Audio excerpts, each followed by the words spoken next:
Welcome to Cheryl K's Cooking Diaries, old-fashioned Southern cooking.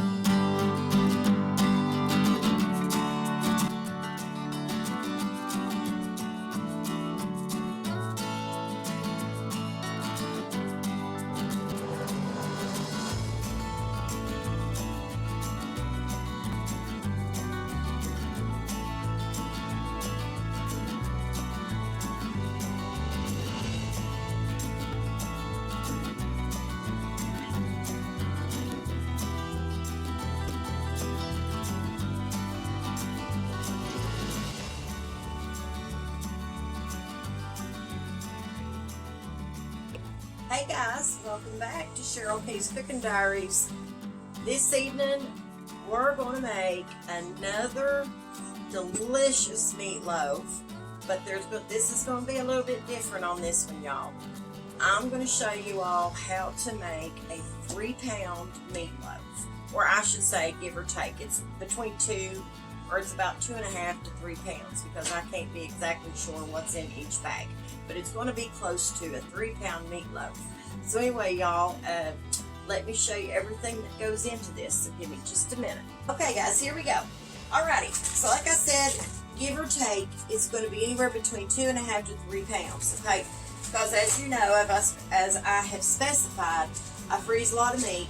So I just guess at a pound when I go to put this meat away. So anyway, I've got 3 of these. Okay, so I'm just guessing that this is right about 3 pounds of hamburgers. Okay, and you don't have to make this whole recipe if you don't want to. As a matter of fact, I've got another recipe on there, y'all, that's just a pound meatloaf if you want to check that out, if that's something you would rather do instead of making the big meatloaf.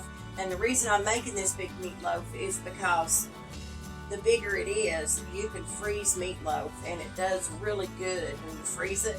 And then you can bring it out of your freezer and thaw it out and have it for a meal or a sandwich or whatever. And that's what my husband likes to do with it. And I'm going to be giving my mama some too. So I thought I'd make up a big one this time.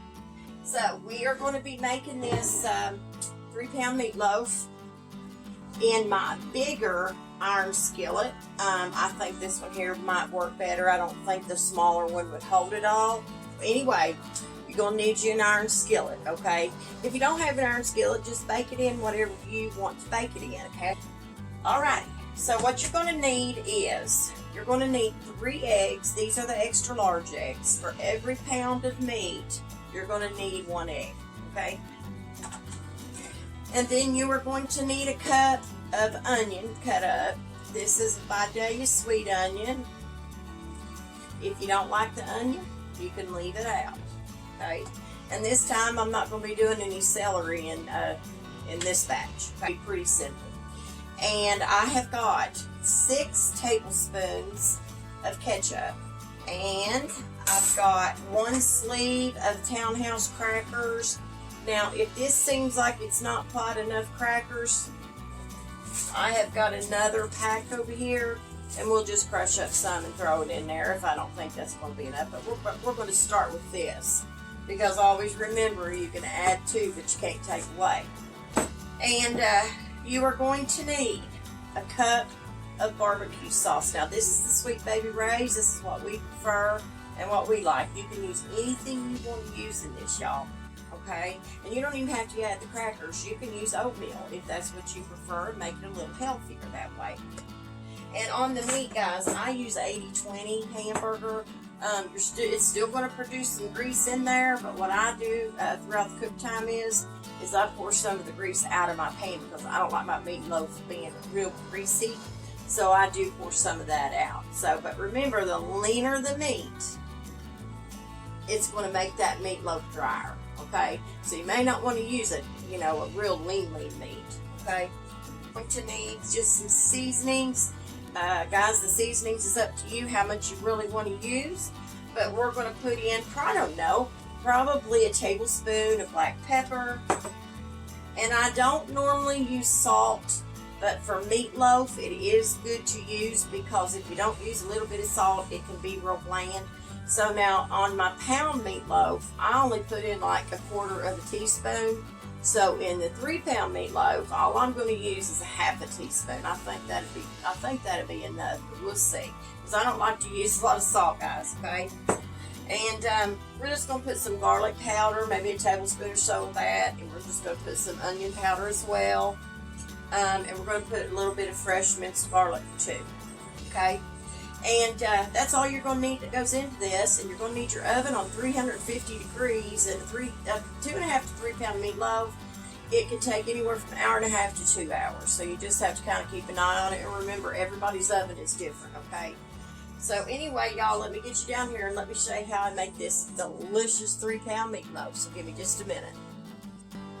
Okay, guys, here we go. All right, the first thing you're going to want to do is crack you some eggs in about a medium-sized bowl, okay? Because we're going to be adding some more ingredients to this bowl, all right? So just crack you some eggs in your bowl. Do that first. And what we're going to do with the eggs is we're going to beat these eggs up. And we're going to do that right now, okay? And then we're going to start adding some other ingredients, okay? So I'm just going to take a fork instead of a whisk right now. And I'm just going to beat these eggs up a little bit. I like to try to get my eggs beat up the best I can.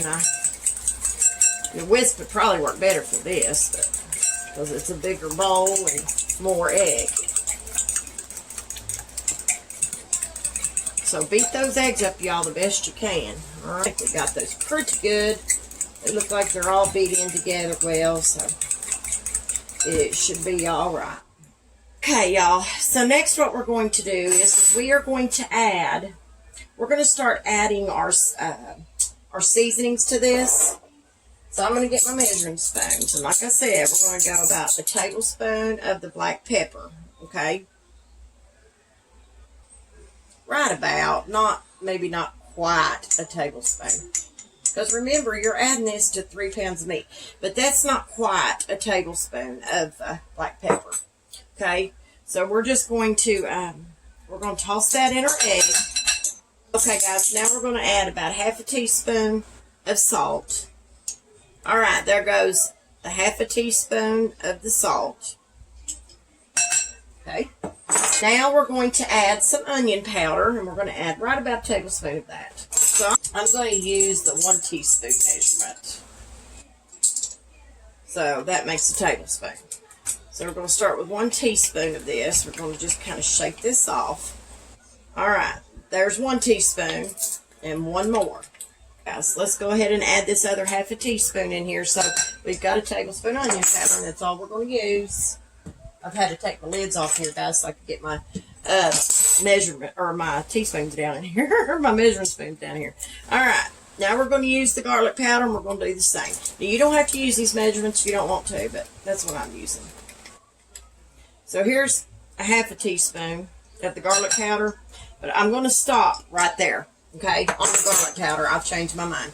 Let's do a half a teaspoon of the garlic powder, because we're going to put a little bit of fresh garlic in here, and we don't want to kill it with our garlic. So, and we've got real onion that's going to go in here too, but you still need that onion powder because it, it just spreads out better throughout your meat, y'all. Alright, so we're going to add some minced garlic, and we're not going to add a lot, like I said. I think all I'm going to add to that is a half a teaspoon of that, okay? Over adding, I'm not going to make a heaping half a teaspoon either, so. We're just going to kind of rake that off the top. And that's what I'm going to add, just a little bit. Not a whole lot. Like I said, I don't want to kill it. We've got all of our seasonings in our egg mixture. So what we're going to add now is we are going to add our ketchup, or 6 tablespoons of ketchup to this. I'm going to add, like I said, 6 tablespoons of ketchup to our egg mixture. I think what I'm going to do with the barbecue sauce, this is 1 cup of barbecue sauce. I'm only going to add half of this because we're going to use half of this to put on top. Okay, so I'm just going to kind of divide it out the best I can, and I'm sure I ain't going to get it exactly right, y'all. But just put about half of it in there, of the cup. Because I don't want it to be an overkill. I mean, even with 3 pounds of meat, I mean, you can still overkill anything and get too much of it in there. So just add what you feel is right for the barbecue sauce. I think I needed to add just a little more. And I think that's right about, maybe a little less than a half cup, but it will work just fine. I'm going to put the lid back on this, and we'll set this in the refrigerator until we need it. But my husband wants a little ketchup as well. So I'll add a little bit of this and probably a little bit of the ketchup. And he just likes that mixture on top of his meatloaf. So that's how we're going to work that. Okay, guys, we're just going to mix all this in together. Our seasonings, our barbecue sauce, our ketchup, and our eggs, our black pepper, and everything. We're going to mix this all in together. And you're going to want to use a fork to do this, or a whisk. You can use a whisk as well. But just blend all this stuff in together. And I may have to take a rubber spatula and get some of it off the sides. So just blend all this together. And you may see little pieces of garlic floating around. That's what that is. And you know what? I'm thinking that a whisk would be better for this, y'all. Because there's so much more in this mixture this time. It makes it a little hard to use a fork. So let me kind of scrape the sides of this bowl. That way we can get all that mixture in there. And then just, like I said, use a whisk and whisk all this stuff in together.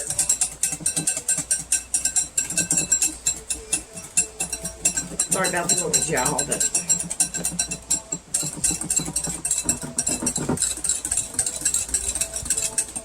it's just better to mix it this way than to try to put it in your hamburger and overwork your hamburger, because you don't want to do that. You got to overwork your hamburger. Kind of like biscuits. You don't want to overwork your dough.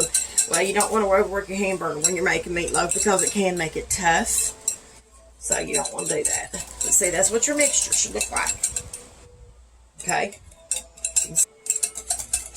Alright, I think we got it mixed in pretty good. I'm just going to take this spatula around the edges, just so I can pull everything off of there. Okay, so we can get ready to pour this over our hamburger. And then put our onion and our crackers in, and we'll be ready to go. Okay, guys, so let's go ahead and get our hamburger, because we need to start getting that together now, okay? So let me get over here and get the hamburger, and I'll bring you right back here in just a second. So let's do our hamburger here. So all I'm going to do is I'm just going to take these pound packages, right about, give or take, like I said. We're just going to drop this in here. Let me move this stuff back. I'm just going to drop this hamburger in the bowl. Now what you're going to want to do here, if you store meat like I do, just kind of squeeze your hamburger in together. That's what I like to do. Some people just leave it lay and mix it that way, but it's easier for me to just do it this way. Okay, so just kind of squeeze that burger in together, but don't be rough now, because you don't want to make your burger tough. The more you mess with burger and, you know, kind of pound on it and work it and all that, it does make it tough. And I've even, just by experience, I found that out making hamburgers. So I've learned that about overworking meat. Hamburger especially. So, alright, y'all, let me wipe my hands off. Wash them off real good. Make sure you have your oven going, ready to go, okay? Because you really need that oven going, preheated, before you put any of this in. Alrighty, so what we're going to do is we're going to pour our mixture in that we just made. Okay, we're just going to pour this all over our hamburger. Okay, we'll stir this together one more time just to make sure that everything is stirred in together. Try to do it this way so y'all can see. Okay.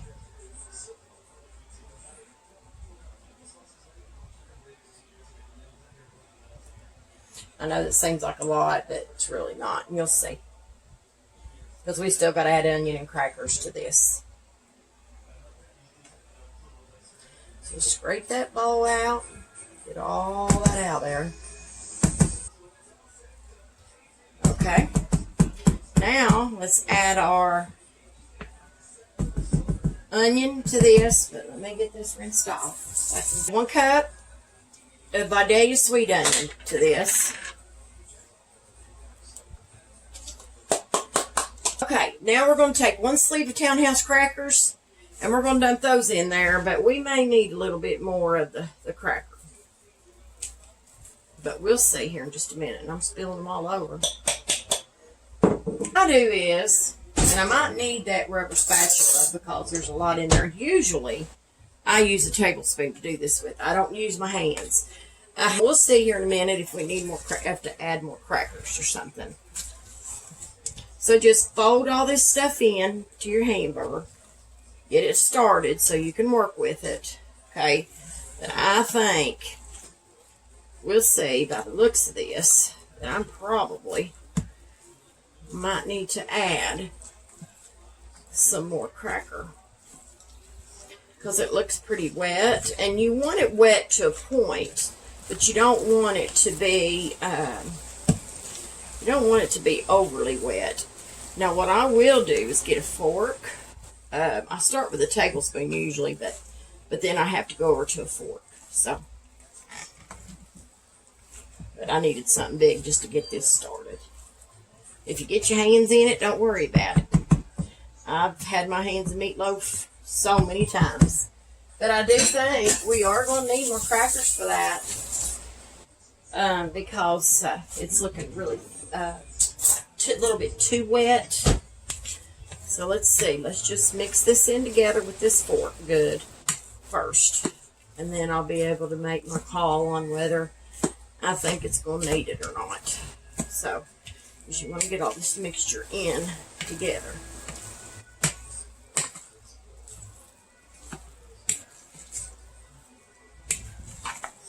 Kind of fold it over. Kind of toss it around.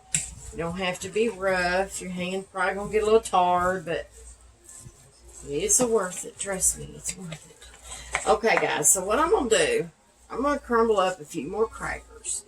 Probably right about a half a sleeve of cracker, and because I think that's what it's going to take. Alrighty, so let me wash my hands again.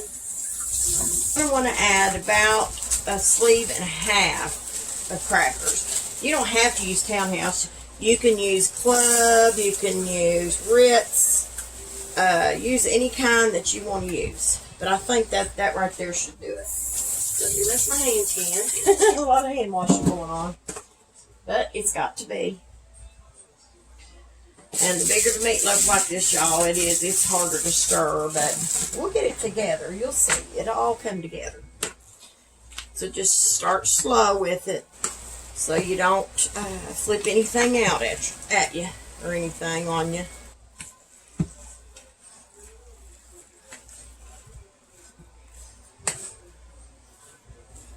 Okay.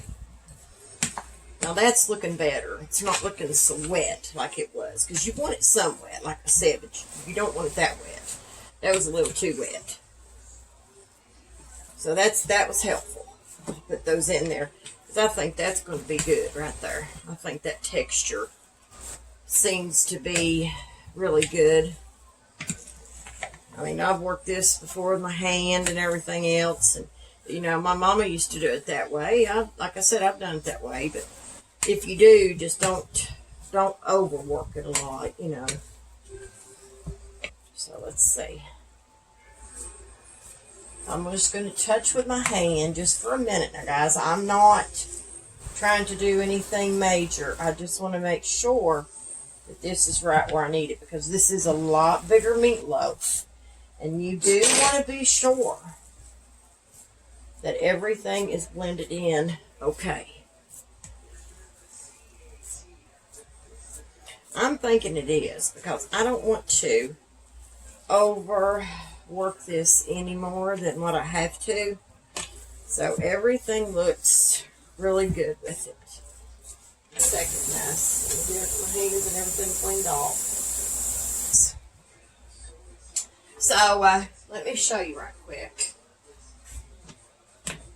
what your meatloaf should look like, so you'll have an idea. Just get it all mixed in together like this, okay? And that's what, it's hard to hold.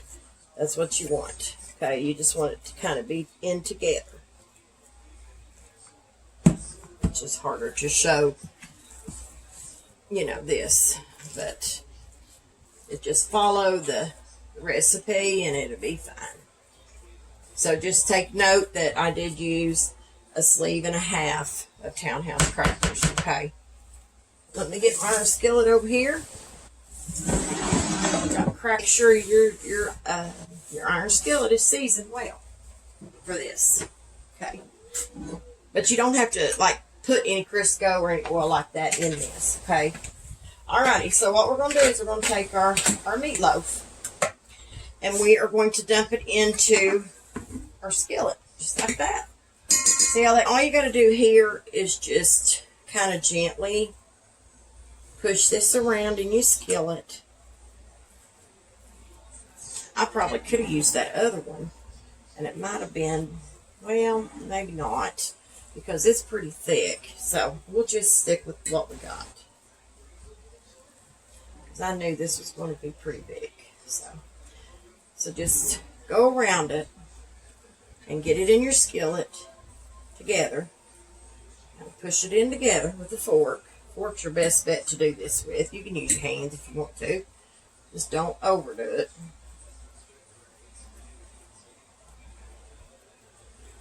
Okay, there we go. It'll be good, y'all. This will be another, you're going to win your man's heart over again, guys. My husband's had meatloaf now twice in a week. But hey, I don't mind cooking meatloaf for him. He loves it, and I don't mind it. We don't have it every day, but I've had it. I have cooked it twice this week for him, and I told him, I said, well, we'll just make a bigger pan of it next time. That way, if you want some, it'll be in the freezer, and you can have it anytime you take a notion. So, get my fork and kind of fluff it just a little. I don't like it to be left too tight. I like to have it kind of fluffy a little bit. But you do want to push your edges down a little bit over here on the sides. So this would be good for this skillet because I don't use the skillet very often, and it'd be good to season it as well. So time in the other video, y'all, I forgot to tell y'all to cover it until I did remember there at the end. So I'm going to tell you, cover your meatloaf. That is important. You want to cover this before you put it inside the oven, okay? Get you a good enough sheet of foil and just cover it up. Let me show you what it looks like first, okay? And this is what you want right here, guys, just like that. If you see the onion and stuff, that's not a big deal. You're going to. All right. So just cover it like this. I may have to run another piece over the other way because it's kind of open here because my foil isn't quite wide enough. So what I'm going to do is just run me a piece of foil like this around. Another piece of foil though. And I'm going to have to go across this way because this skillet is wider and my aluminum foil won't go over that far. So I'm just going to take this piece, kind of make it a little loose under there as well as the other. And we're going to put this in the oven, and like I said, it may take it 1.5 hours to 2 hours, guys, okay? When this comes out, I'll show you what this one looks like as well. So, okay, I think we've got it covered good. So this baby's ready to go in the oven. I'm going to kind of tuck that up underneath the handles. That way when I take it out, I can get a hold of it better to check it or whatever, or drain grease or whatever I need to do. So, and I'm sure I'm going to have to drain some grease off of it. So anyway, y'all, I'm going to put this meatloaf in the oven. When it comes out, I'll let you know, and I'll let you see, or I'll let you know how long it took, and I'll let you see what it looks like. So I will be back shortly. Okay, guys, the meatloaf is done, and it took it just a little over 2 hours, but not a lot. But like I said, all ovens are different, so you do need to kind of just keep an eye on. My husband wanted me to take the foil off of it a little bit early, and we drained it because there was some grease in it. You don't have to do that, but if you can, it's better because it keeps it from being really greasy, okay? So now this is the deal with the barbecue sauce that I saved half of it earlier. If y'all remember, right about half I told you, put on top. Well, my husband wanted some ketchup mixed in with the barbecue sauce, so that's what I have done here, okay? We just mixed it. So what I'm going to do is I'm going to put this on top of here, and I'm going to put it back in for about 5-10 minutes, kind of let it caramelize a little bit on top. But he wanted the foil off a little early, so that's why mine looks a little drier. So, but you don't have to do that, okay? Alrighty, so I'm just going to take my little spatula here, and I'm just going to put some dollops around it. But this is really thick, and it is done. There is no sign of any pink anywhere. He just likes the ketchup and barbecue sauce together, like that on the meatloaf. And I just like making stuff like this up because it's something good to go to. If I don't feel like cooking one day or something, it's a good meal to go to. So I'm going to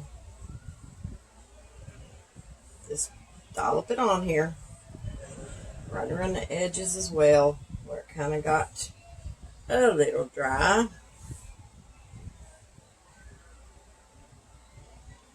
Let me get the rest of this on here, guys.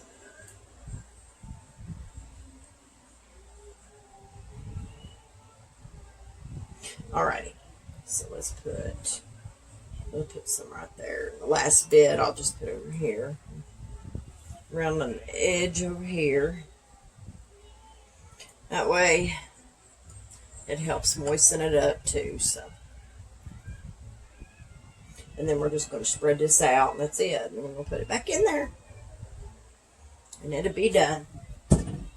Alright, so like I said, all I'm going to do is just spread this out around the meatloaf.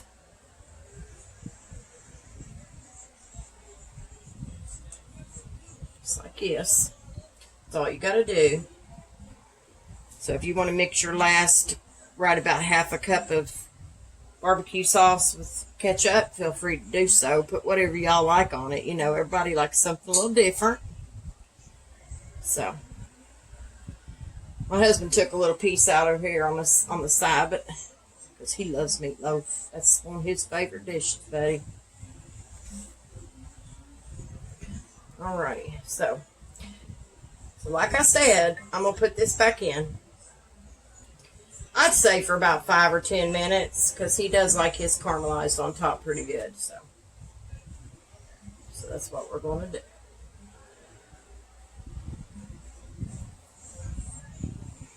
Okay, I think I got it on there good enough, y'all. It looks really, really good.